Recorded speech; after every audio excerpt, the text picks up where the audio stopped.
My sister accused me of stealing $7,000 from her wedding card box to cover her honeymoon debt. My parents demanded I pay it back or face jail. They didn't know I'd already visited the venue manager. One click of a flash drive at dinner didn't just clear my name, it destroyed their perfect little world. This is where the story truly begins, and you won't want to miss what happens. Make sure you're subscribed to see it through to the end. We're always curious. Where in the world are you all watching from today? Let us know in the comments. I was sitting in my living room, the kind of silence around me that usually felt peaceful, but that evening, it felt heavy, like the air before a thunderstorm. I was still recovering, physically and emotionally, from the sheer exhaustion of the weekend. My sister's wedding had been a 3-day marathon of excess, stress, and forced smiles, and I had just returned to my apartment, looking forward to a week of absolute nothingness. I had taken a few days off from my job as a forensic accountant, a career that demanded intense mental focus, and I was feeling the burnout deep in my bones. I was curled up on the sofa, a heating pad on my lower back, sipping lukewarm tea, when my phone buzzed on the coffee table. It was my father, Christopher. I frowned. We had all just said goodbye a few hours ago. The brunch had wrapped up, they had headed to the airport to see Claire and Ryan off, or so I thought, and I had driven home. A call now usually meant someone had forgotten a suitcase or a flight was delayed. "Hello," I answered, my voice raspy from lack of sleep. "Olivia." The tone of his voice made me sit up straight, the heating pad sliding off my lap. It wasn't the warm, tired voice of a father after a wedding. It was cold.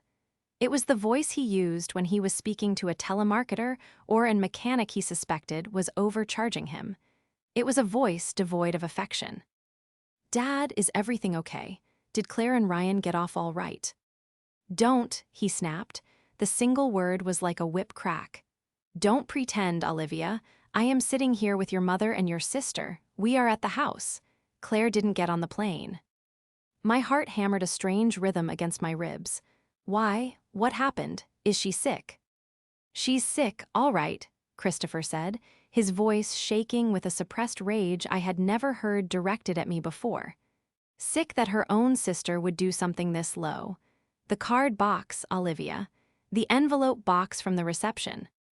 I blinked, confused. "What about it?" "It's empty," he said. "Well, not empty. The cards are there. But the cash, the checks, every single envelope that had money in it was opened and stripped. Claire did a count just before they left for the airport because they wanted to deposit the cash for the exchange rate in Bali. $7,000, Olivia. $7,000 is gone." "That's awful," I gasped, my mind instantly racing through the security protocols of the venue, my professional brain kicking in. "Okay, well, the venue has insurance, and we need to call the police immediately to file a report so." "Stop it," he roared. I flinched, pulling the phone away from my ear. "Stop the act. Claire saw you.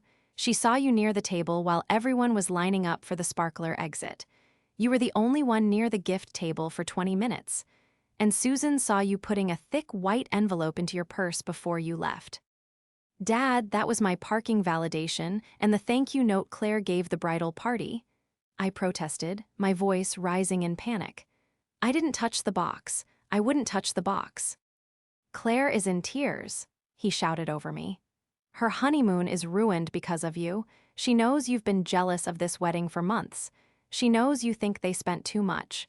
So you decided to teach them a lesson. You decided to tax them." "I am not jealous. I helped pay for the flowers," I screamed back, tears stinging my eyes. The accusation was so sudden, so ludicrous, I couldn't process it. "We know you're struggling, Olivia," Christopher said, his voice dropping to a condescending, icy calm that was somehow worse than the shouting. "We know city life is expensive, but stealing from your sister on her wedding day, that is a sickness." "I am not struggling. I make 6 figures, Dad. I don't need Claire's money." "Then you should have no problem paying it back," he said finality. "We expect the full $7,000 transferred to Claire's account by tomorrow morning. If it's not there, I am not just cutting you off, Olivia. I will support Claire in filing a police report against you. Do not test me on this." The line went dead. I stared at the phone, the silence of the apartment rushing back in, but now it wasn't peaceful. It was suffocating. My hands were trembling so hard I dropped the phone onto the rug. I felt the bile rise in my throat, a physical rejection of the reality I had just been thrust into. It wasn't just the accusation, it was the readiness. They didn't ask me if I saw anything. They didn't ask if I knew what happened. They decided, instantly and without a shred of doubt, that I was a thief. The betrayal cut deeper than any knife. It was a precise, surgical removal of my place in this family. I spent the next hour in a state of paralysis. I sat on the floor where I had dropped the phone, staring at the wall. My mind, usually so adept at following money trails and spotting discrepancies in ledgers, was short-circuiting. The emotional weight of my father's words pressed down on me like a physical burden. "Claire saw you." That was the line that kept replaying. Claire saw me, but I hadn't been near the box. During the sparkler exit, I had been in the bathroom helping the maid of honor, Sarah, get a red wine stain out of her dress. I wasn't even in the main hall. Claire was lying. I forced myself to stand up. I needed to drink water. I needed to breathe. As I stood in my kitchen, filling a glass with shaking hands, my phone buzzed again. A text message, then another, then a third. I looked at the screen. "Susan, Mom, I am heartbroken, Olivia. I always knew you were sneaky, ever since you were a child and hid those cookies, but I never thought you would become a criminal. Fix this. Claire, I can't believe you. Ryan is devastated. We have to cancel our flights. I hope you're happy. You've always been a bitter, jealous bitch. Send the money, or I swear to God, I will ruin your career. I know your firm doesn't like employees with theft charges. Christopher, Dad, I meant what I said. Tomorrow morning, 9 a.m., or I call the sheriff." I read the text from my mother again. "I always knew you were sneaky." The memory hit me like a physical blow. The cookie incident she was referencing happened when I was 6 years old. Claire, then 3, had eaten an entire sleeve of Oreos and thrown up on the carpet. When Mom came in screaming, Claire had pointed a chubby finger at me and cried. I was grounded for a week. I had never eaten a single cookie. That was the dynamic. That had always been the dynamic. Claire was the light, the joy, the fragile princess. I was the older one, the responsible one, the one who could take it. And apparently, the sneaky one. I felt a wave of nausea so strong I had to lean over the sink. They truly believed this. It wasn't just anger. It was a confirmed bias they had held for decades, just waiting for a reason to surface. I paced the length of my small apartment. My instinct was to fold, to pay the money just to make it stop. $7,000 was a lot, but I had it in savings. I could transfer it, apologize for a crime I didn't commit, and try to salvage my relationship with them. That's what the old Olivia would have done. The Olivia who just wanted peace. But then I looked at Claire's text again. "I will ruin your career." She wasn't just hurting, she was threatening my livelihood, my license, everything I had built on my own without their help. I stopped pacing. I took a deep breath, the air hissing through my teeth. I walked over to my desk and opened my laptop. I wasn't a scared little girl anymore. I was a forensic accountant. I uncovered fraud for a living. I dealt with liars who were far more sophisticated than my sister and her husband. I logged into my email and found the correspondence chain from the wedding planning. Because, of course, I had been the one to handle the venue contract initially. Claire had been too overwhelmed with the dress shopping, so I had put down the deposit on my credit card, which they eventually paid back, partially, and I had been the point of contact for the logistics. I pulled up the contract for the Grandview estate. It was a high-end, historic venue. Expensive, exclusive, and because of the valuable art on the walls and the historic nature of the property, highly secured. I scanned the clauses: liability, catering, noise ordinance. There it was, Clause 14B, security and surveillance. For the protection of the property and guests, The Grandview estate maintains 24-hour high-definition video surveillance of all public areas, including the foyer, ballroom, and gift intake areas. Footage is retained for 30 days. A cold, hard resolve settled in my stomach, replacing the nausea. My family thought they had me cornered. They thought I was the same scapegoat I had been at 6 years old, defenseless against Claire's crocodile tears. They were so busy constructing their narrative of the jealous, stealing sister that they had forgotten one crucial thing. I didn't just attend the wedding, I read the fine print. I picked up my phone. I wasn't going to call my dad. I wasn't going to call Claire. I dialed the number for the venue manager, a woman named Linda, whom I had befriended during the months of planning. It was late, but I knew she often worked in the office until midnight after weekend eve. NTS. The phone rang twice. Grandview Estate, Linda speaking. Linda, it's Olivia, Claire's sister. Olivia, hi honey. Did you leave something behind? We have a pair of sunglasses here that might be yours. No, Linda, I said, my voice steady, cold, and professional. I didn't leave anything, but apparently something was taken. I need you to do me a massive favor. I need you to pull the footage from camera 4, the one facing the gift table, between 9:00 p.m. and 10:30 p.m. last night. There was a pause. Is everything okay? Is this a police matter? Not yet, I said, eyeing the clock. But it might be. Can you send me the file? I'm the contract holder on file, remember?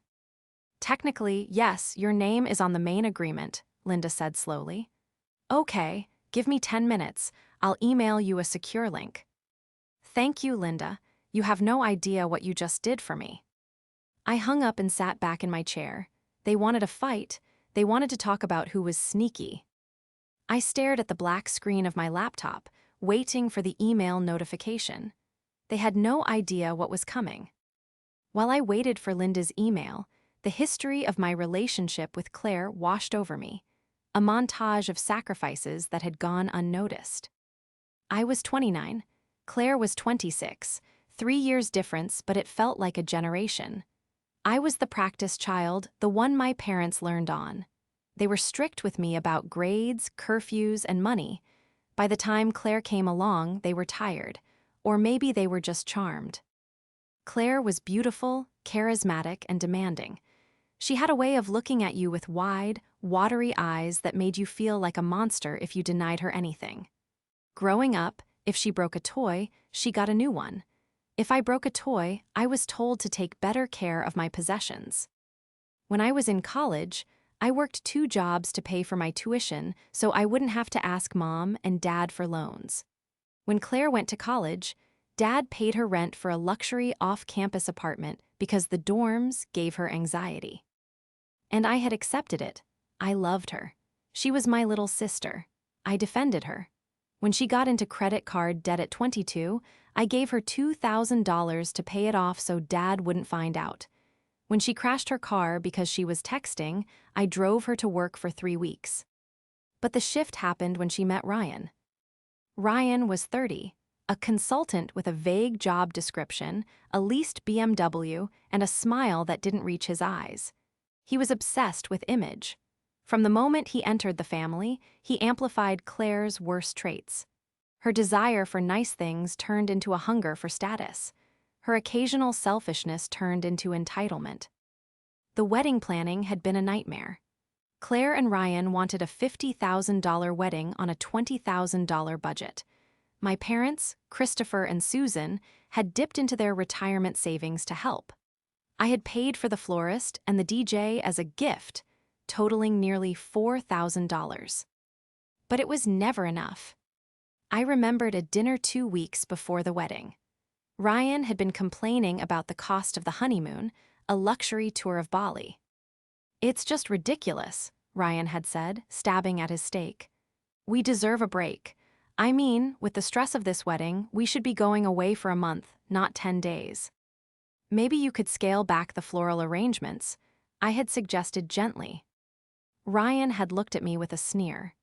Easy for you to say, Olivia. You live like a monk. Claire has standards. We aren't going to have a trashy wedding just because you think we should save pennies." Claire had laughed. "Yeah, Liv, don't be such a buzzkill. We'll get a ton of cash gifts. Everyone knows the rule is to cover your plate plus extra. We're inviting 200 people. We'll probably profit." We'll probably profit. The words echoed in my head now. That was their mindset. The wedding wasn't a celebration of love, it was a fundraising event. They had counted that money before it was even in the box, and now that they had likely overspent on something else, or perhaps the guests hadn't been as generous as they hoped, they were panicking. And who was the easiest target to fill the gap? The sister with the good job and no husband to defend her. The sister Mom already thought was sneaky. The email notification pinged. From Linda at Grandview Estate subject. Requested footage, camera 4. My heart hammered against my ribs. This was it. I clicked the link. The video player opened. The footage was crisp, high-definition black and white night vision, but the reception hall was well lit enough that it was in color. The time stamp read 9:15 p.m. I watched. There was the table, the white satin box with the slot in the top. Guests were mingling in the background. At 9:22 p.m., I saw myself walk past the table. I paused. My heart stopped. Did I touch it? No. I adjusted a picture frame that had fallen over next to the bow. X smiled at a passing waiter and kept walking toward the restrooms. I was in frame for maybe 6 seconds. I fast-forwarded. 9:45 p.m. The DJ announced the sparkler exit setup. The room began to clear out. At 9:52 p.m., the room was nearly empty. Then movement. 2 figures walked into the frame. They moved quickly, purposefully. They didn't look like thieves sneaking in from the outside. They looked like they owned the place. One of them was wearing a white wedding dress. I hit pause. I zoomed in. It was Claire, and right next to her, holding a large tote bag that usually held her change of shoes, was Ryan. I pressed play. I watched as my sister, the weeping victim, the heartbroken bride, lifted the lid of the box. It wasn't locked. The decorative latch was just for show. She began grabbing handfuls of envelopes. She was ripping them open, frantically.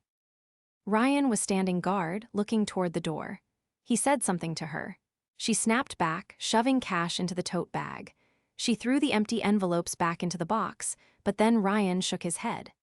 He grabbed a handful of the empty envelopes and shoved them into his jacket pockets, likely to dispose of them later so it wouldn't look obvious that they had been opened on the spot. But they left enough inside to make it look tampered with rather than emptied. It took them 3 minutes. At 9:56 p.m., they smoothed their clothes. Claire checked her makeup in the reflection of the window.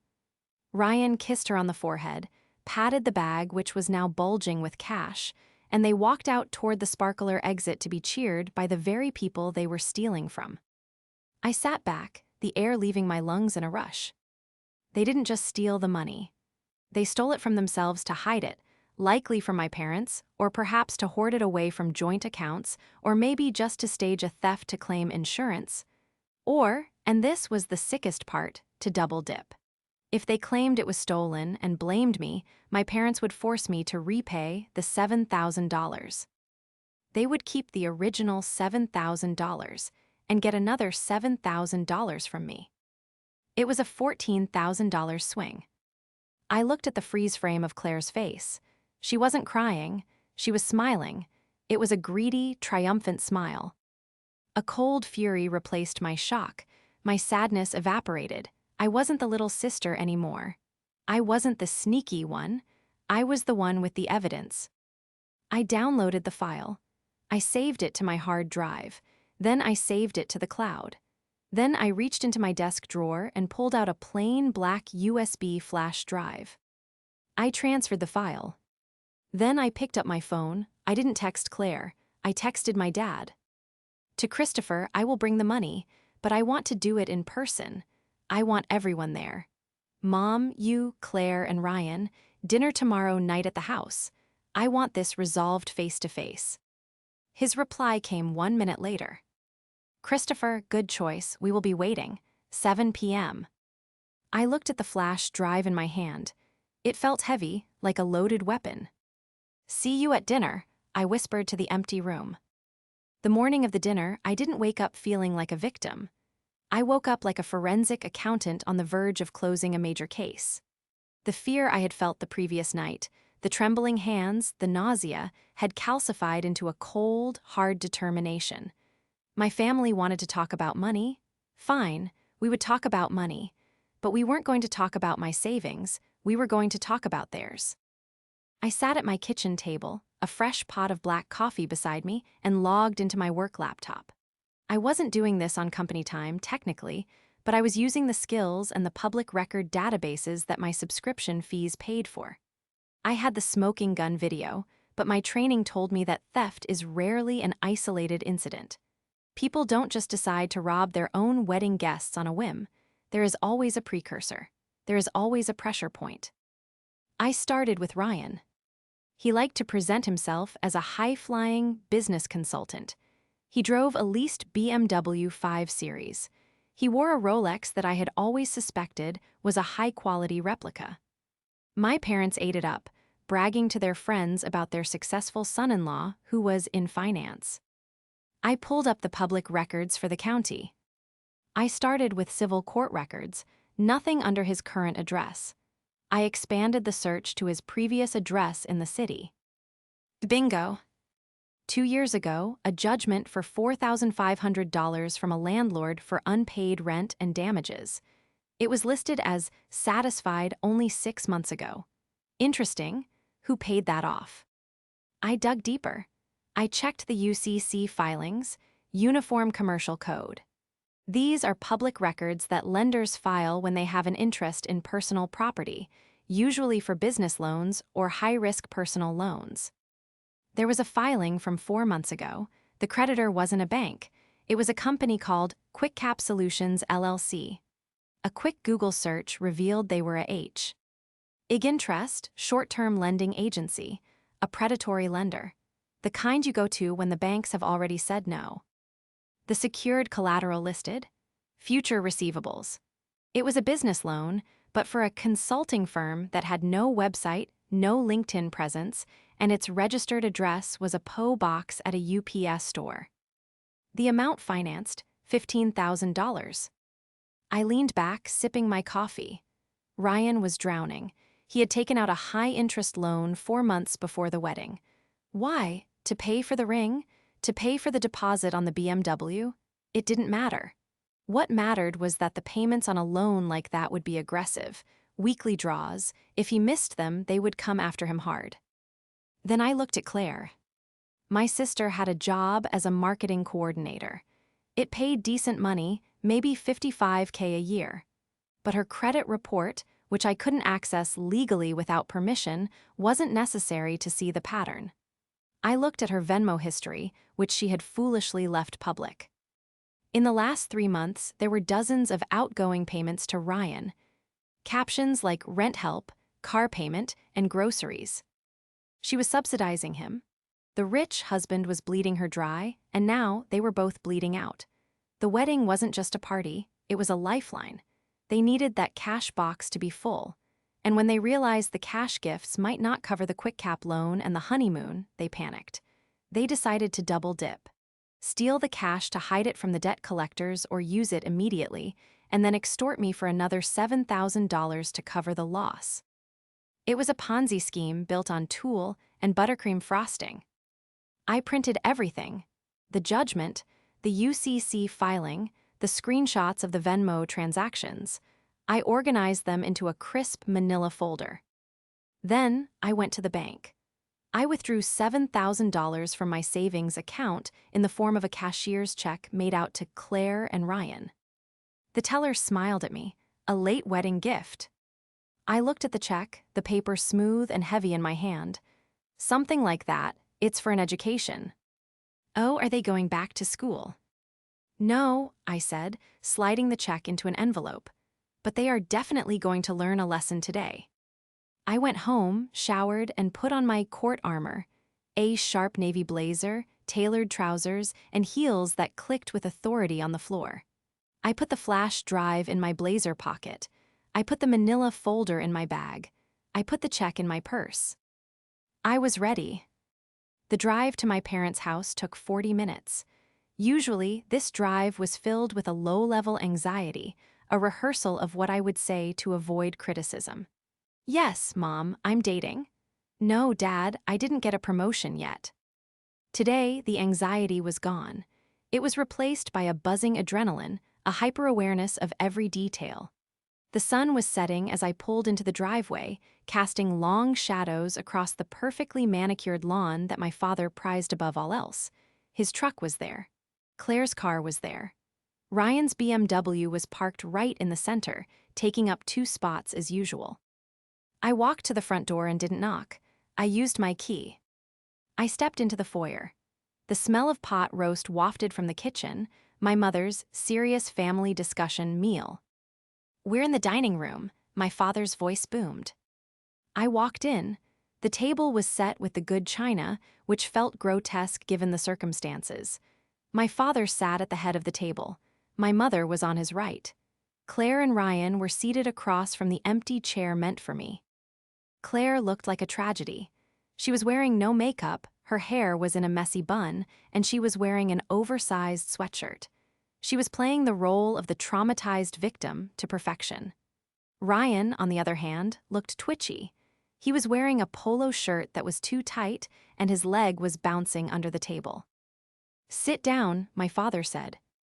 I pulled out the chair and sat. I placed my purse on the floor and my leather bag on the table. "I'm glad you came," Susan said, her voice tight and pinched. She didn't look me in the eye. She was looking at my hands as if checking for invisible handcuffs. "I was praying you would do the right thing, Olivia. I told your father, she's lost her way, but she's not evil. She'll fix this." "I'm here to fix it," I said calmly. "Do you have the money?" Ryan asked. He didn't even say hello. His eyes were locked on my bag. "I have a cashier's check for $7,000 right here," I said, tapping my purse. Ryan let out a visible breath, his shoulders sagging. Claire sniffled, wiping her dry eyes. "I just don't understand why you did it, Liv. Was it because I didn't let you give a speech? Was it because you're jealous that I got married first? I mean, stealing from my wedding. It's just so sick." "It is sick," I agreed, looking her dead in the eye. "It's a betrayal of the highest order." My father cleared his throat. "Let's not rehash the crime. Olivia is here to make restitution. We agreed that if she pays the full amount today, we will not involve the police. We will keep this within the family. But Olivia, you need to understand that things are going to change. We can't trust you around the house anymore." "I understand," I said. "Trust is a fragile thing. Once it's broken, it's almost impossible to get back." "Exactly," Susan said, nodding self-righteously. "I hope you're seeking help, Olivia, therapy, something." "I did a little investigation of my own," I said, ignoring her comment. I kept my voice light, conversational. "Because, as a forensic accountant, it just didn't sit right with me. It's a bold crime. $7,000 in a public room with cameras." Ryan froze. The bouncing of his leg stopped instantly. "What do you mean, cameras?" "The venue," I said. "The Grandview Estate. Did you know their contract stipulates high-definition surveillance of all gift intake areas? Clause 14B, I read it when I booked the place for you." "There were no cameras in that corner," Ryan said quickly, too quickly. "I checked. We looked around. It was a dark corner." "You checked for cameras?" I asked, raising an eyebrow. "We looked for the box," Claire interjected, her voice rising to a shriek. "After we realized the money was gone. Stop trying to distract us, Olivia. Just give us the check." "I'm not distracting you," I said. "I'm just curious. Because if I stole the money, surely the cameras would show it, right? And if the cameras show it, you'd have all the proof you need to send me to jail. Why didn't you ask the venue for the footage, Dad?" My father frowned. "We didn't need footage. Claire saw you. That's enough for me." "Eyewitness testimony is notoriously unreliable," I said, "especially when the witness has a motive to lie." How dare you? Susan slammed her hand on the table. You steal from your sister and then call her a liar at the dinner table? Give us the check and get out. You are not welcome to eat with us. I agree, Christopher said, his face reddening. Hand it over, now. Okay, I said, but before I do, I have a question for Ryan. I turned my gaze to him. He looked like a trapped animal. Sweat was beading on his upper lip. How is QuickCap Solutions treating you, Ryan? The silence that followed was absolute. It was the kind of silence where you could hear the refrigerator humming in the next room. Ryan's face drained of color, turning a sickly shade of gray. I don't know what you're talking about. QuickCap Solutions, I repeated, enunciating every syllable. The predatory lender you borrowed $15,000 from 4 months ago at an APR that would make a loan shark blush. The loan secured against the future receivables of a consulting business that doesn't seem to exist. That's a lie, Claire snapped, though her eyes darted nervously to her husband. Ryan is successful. He doesn't need loans like that. Really? I reached into my bag and pulled out the manila folder. I slid it across the polished mahogany table toward my father. Open it, Dad. I'm not looking at your fake papers, Christopher spat. This is just another one of your manipulations. You're trying to shift the blame. It's a public record, Dad, a UCC filing, and a judgment for unpaid rent from his last apartment, and Claire's Venmo history showing she's been paying his car note for 3 months. My father hesitated. The specificity of the accusations was getting to him. He looked at the folder, then at Ryan. Ryan, is this true? She's crazy, Ryan stammered, standing up. This is harassment. She hacked me. This is illegal. It's public record, I said calmly. And it establishes motive. You're broke, Ryan. You're drowning in debt. You needed that wedding cash to pay off the loan shark before they started calling your house. But the envelope box wasn't enough, was it? Or maybe you just got greedy. Why settle for $7,000 when you can steal $7,000 and then guilt-trip your wife's family into giving you another $7,000? Shut up, Claire screamed. She stood up too, knocking her chair back. You are just jealous because I have a husband who loves me and you're alone. You're trying to ruin my marriage because you're miserable. I'm trying to save you from a felon, I shot back, my voice finally rising, matching their energy. Claire, look at him. Look at his face. He knows I'm right. Susan stood up now, shaking her finger at me. That is enough. I will not have you slander this young man in this house. He has been nothing but respectful and kind. You are projecting your own failures onto him. I want you to leave. Leave the check and get out. I don't want to see you until you've apologized. You want the check? I stood up, grabbing my purse. I have it. It's right here. I pulled out the envelope. Ryan's eyes locked onto it. He looked like he was about to lunge across the table. But I'm not giving it to you, I said, because I don't owe you a dime. You admitted it, Dad shouted. You said you brought the money. I brought the money to show you that I could pay it if I wanted to show you that $7,000 is not a life-changing amount of money for me. But for them, I pointed at Claire and Ryan, it's everything. Get out, my father roared, pointing at the door. I am disowning you, Olivia. You are finished in this family. Fine, I said. Disown me.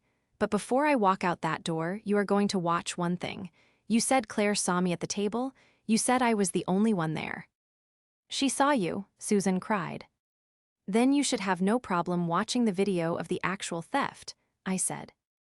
I walked over to the large flat-screen TV mounted above the fireplace. It was the pride and joy of my father's living room. What are you doing? Claire asked, her voice suddenly small. What video? The security footage from the Grandview estate, I said, reaching into my pocket and pulling out the black flash drive. Camera 4. 9:52 p.m., the exact moment the money disappeared. Don't plug that in, Ryan said, his voice low and threatening. He took a step toward me. Sit down, Ryan, I warned, my voice icy. Or I call the police right now and show them the footage instead. My father looked between me and Ryan. The confidence in his eyes was faltering. He saw the fear in Ryan's posture. He saw the panic in Claire's eyes. "Let her play it," Christopher said quietly. "Bob, no," Susan protested. "It's just going to be some trick." "I want to see it," Christopher said, his voice hardening. "If she's lying, we'll know in 10 seconds. Play it, Olivia." I plugged the drive into the USB port on the side of the TV.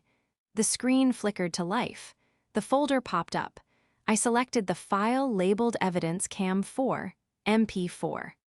The loading circle spun for a second. "Prepare yourselves," I said, stepping back from the TV so they had a clear view. Because sneaky doesn't even begin to describe what you're about to see. The room was dim, illuminated only by the cold, blue light of the 60-inch television screen. I stepped to the side, leaning against the mantel of the fireplace, my arms crossed. I watched them watch the screen. It was a surreal moment, seeing my family, my tormentors, frozen in a tableau of impending doom. On the screen, the timestamp read 9:51:45 p.m. The reception hall was largely empty, the tables cluttered with empty glasses and crumpled napkins. The DJ's lights were still swirling in the background, casting long, moving shadows across the dance floor. "This is ridiculous," Claire muttered, her voice trembling.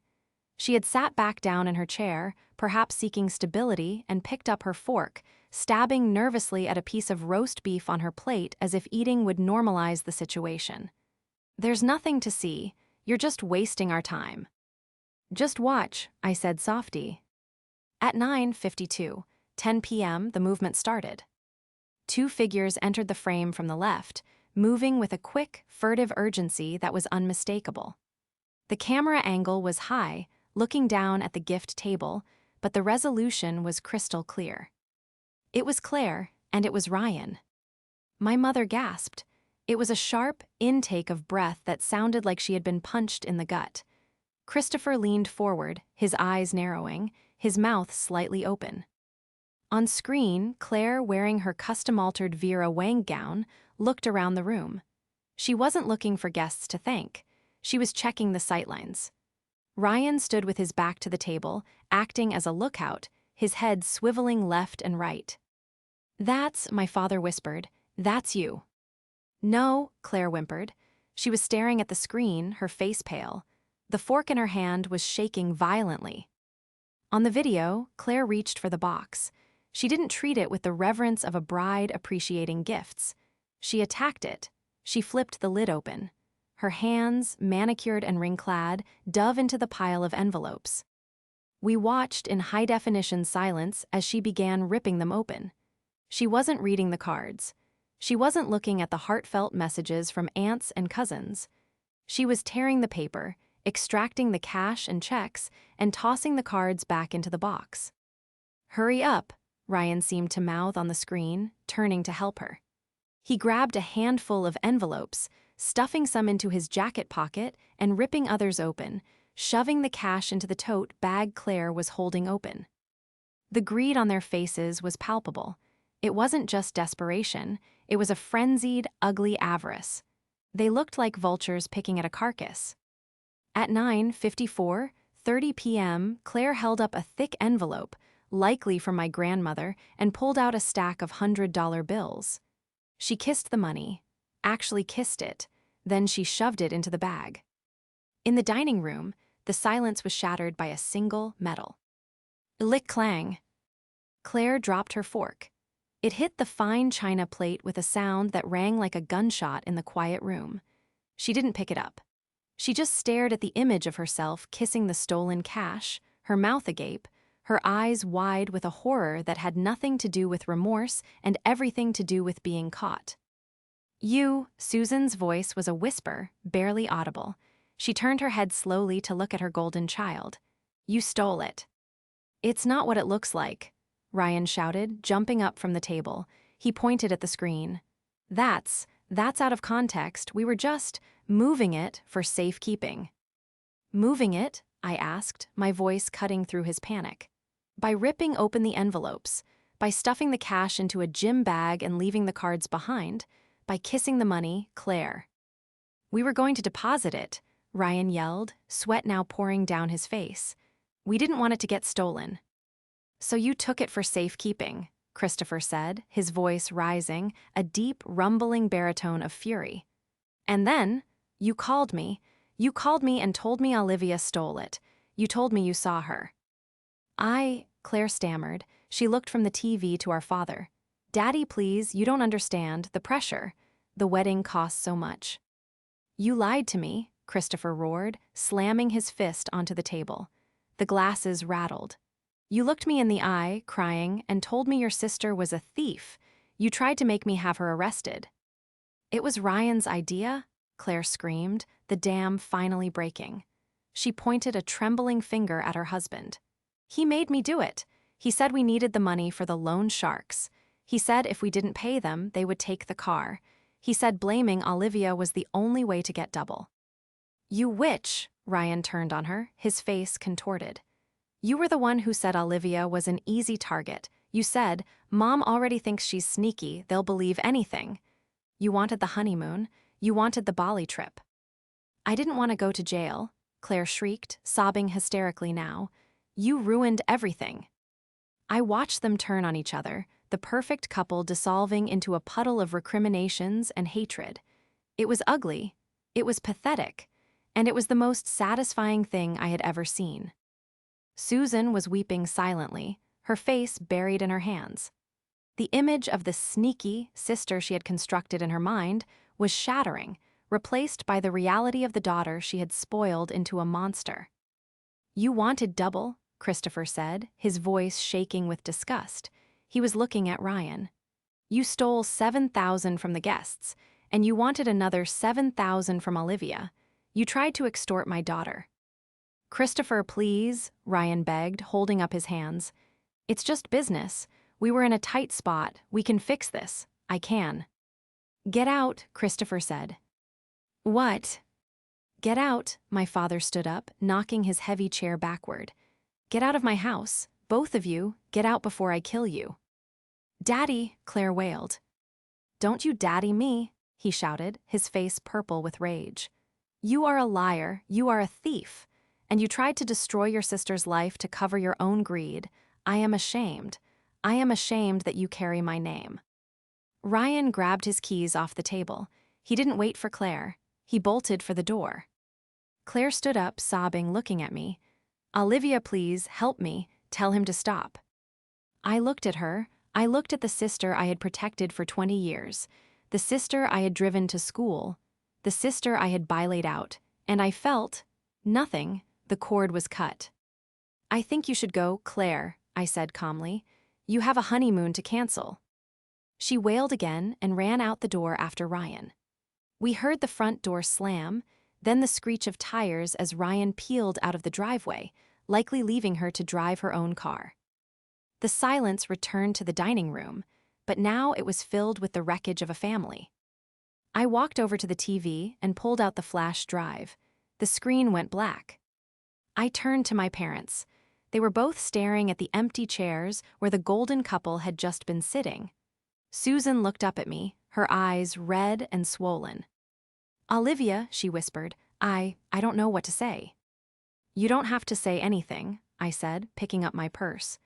You already said it all. You said I was sneaky. You said I was jealous. You said you knew I was capable of this. We were wrong, Christopher said, his voice hoarse.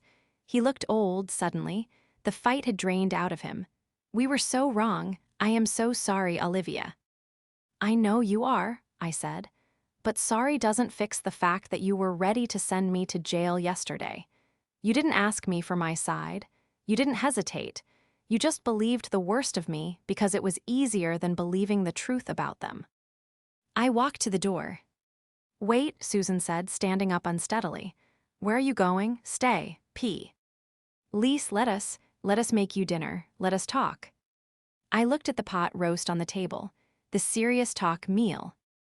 I have a dinner reservation, I lied, with people who know I don't steal. Olivia, please, Dad said, don't leave like this. I'm not leaving like this, Dad, I said, opening the front door.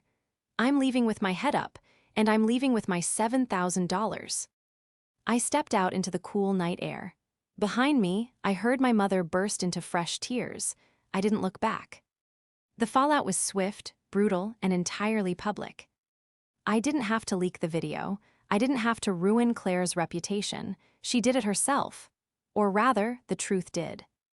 3 days after the dinner, Ryan's BMW was repossessed from the driveway of the apartment complex where they lived.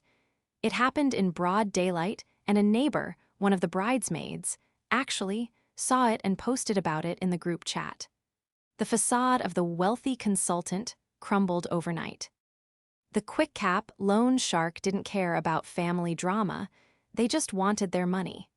When Ryan couldn't pay, they garnished his wages from the temp agency he was actually working for, not the consulting firm he claimed to own. Claire and Ryan filed for annulment 4 weeks later. Apparently, once the money ran out and the lies were exposed, there wasn't much love left to sustain them. Ryan tried to blame Claire for the theft idea in court to avoid liability for the venue security breach, which Linda, the manager, had reported to the police after I told her the truth, but the judge wasn't impressed.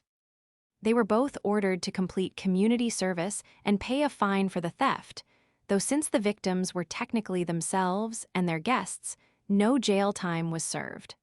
However, the social sentence was lifelong. As for my parents, they tried. Oh, they tried hard. My mother sent flowers. My father sent a check for $5,000 as an apology gift. I returned the check. I donated the flowers to a nursing home. I didn't cut them off completely. That would have required an emotional energy I didn't want to spend. Instead, I placed them in a box, much like the evidence folder. I engaged with them on my terms. I visited on holidays for a few hours. I was polite. I was successful, but I was distant. The dynamic had shifted permanently. They no longer criticized my career or my single status. They walked on eggshells around me, terrified that I would leave again. They had lost their golden child, and they knew they were one wrong move away from losing their spare. Susan eventually admitted to me, months later, that she had started therapy. She told me she was working on understanding why she had pitted us against each other. I wanted Claire to be the version of me that was happy, she said, and I wanted you to be the version of me that was strong. I punished you for your strength. It was a start, but forgiveness is a long road, and I wasn't in a rush to walk it. 6 months later, I was promoted to senior partner at my firm.